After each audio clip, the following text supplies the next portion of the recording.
In today's video, I'm going to teach you how to open Jotform. By the end, you'll know exactly how to get to the site and start your account the right way without any confusion.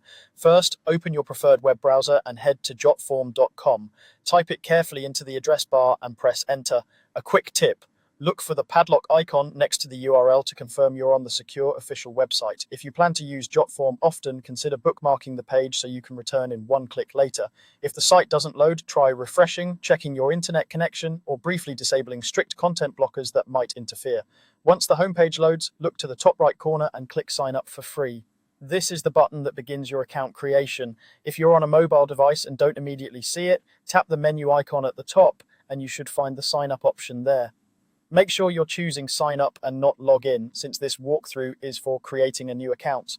Next, you'll see options to sign up with a service you may already use, like Google, Microsoft, Facebook, or Apple. This is called single sign-on. Choosing one of these options can make things faster, since you won't need to create and remember a new password. You may be asked to confirm which account you want to use and to grant permission for basic profile details. Before you continue, make sure you're selecting the correct personal or work account you plan to associate with your forms. If you use a company-managed Microsoft or Google account, be aware that your organization's sign-in policies might apply. If you prefer not to use a connected account, select the option to enter your email address instead, then click Continue. Use an email you can reliably access and double-check that you've typed it without any typos. This kicks off the standard account setup. From here, just follow the on-screen prompts provided by Jotform. If you don't see the next screen load, wait a moment, then try refreshing or trying a different browser.